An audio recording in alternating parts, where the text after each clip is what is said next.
Apologies for showing up late. My sincere regrets.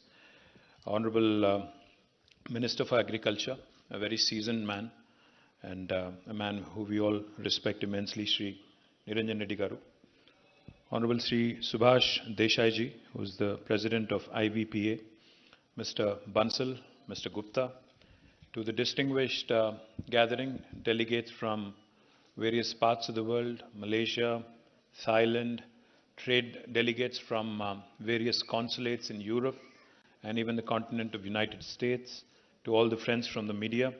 A very warm welcome to all of you to this two-day session being held in the capital city of Telangana, Hyderabad.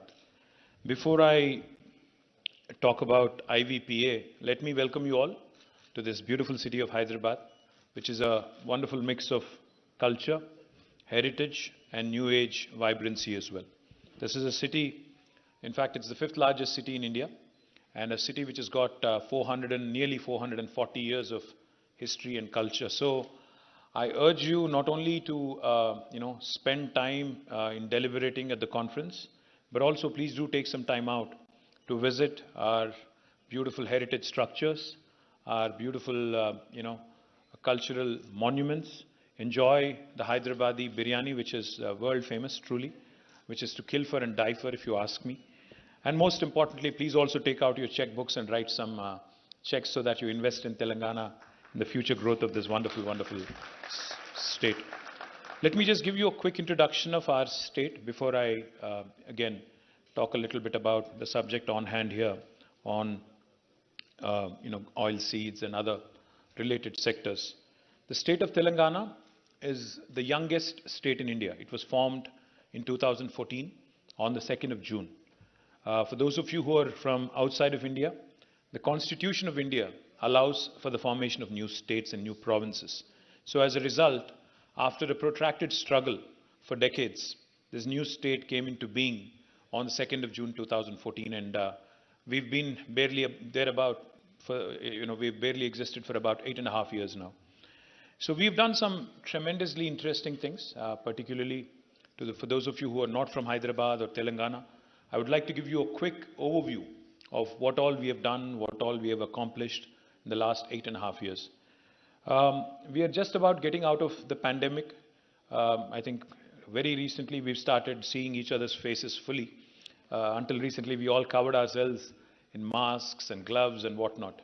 Never did we ever think that we'll have to go through something like this in the history of humanity.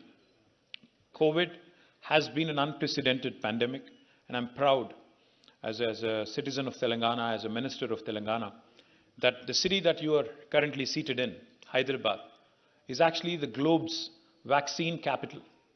In fact, we produce 1/3 of human vaccines from this very city of India, Hyderabad, and the state, Telangana. For those of you who do not know this, it might come as a surprise to you. We produce 9 billion doses of human vaccines from Hyderabad every year. In fact, by next year, with all the production augmentation that is happening, we will be producing 14 billion doses of vaccine, taking it to almost 50% of global production. So you're seated in a city that is extremely safe healthcare-wise. So in case you're wondering about COVID or any other pandemic, you're seated in not only the vaccine capital of the world, this is also the pharmaceutical capital of India. We produce 40% of India's pharmaceuticals and drugs. We also are one of the most important hubs for medtech in India. So Asia's largest stent manufacturing facility is also in Hyderabad. So we are the life sciences hub of India, and most definitely a very important life sciences hub in the rest of the world as well.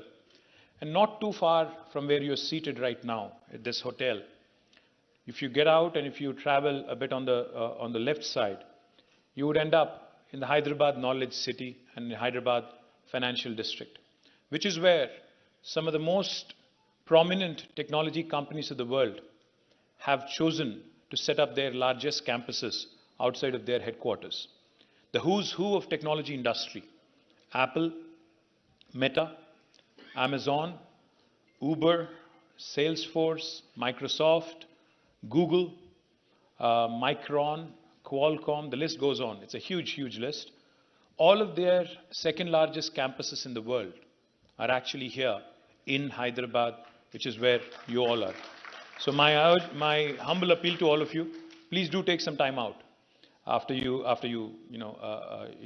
done with your deliberations here to go around, look around, and in fact the world's largest innovation campus, which seats both T-Hub, which is the world's largest technology incubator, and also T-Works, which is India's largest prototyping facility, is hardly a stone's throw away from here, a block away from here. I urge you all also to explore that. The reason why I'm mentioning all this is because I think we are, in terms of human civilization and the growth story that we witness all around, we are at a very interesting inflection point. As Niranjan Reddy Garu had just mentioned, the globe's population, the planet's population has touched 800 crores, 8 billion, which is a huge number, and out of which again 1.4 billion is right in this country in India.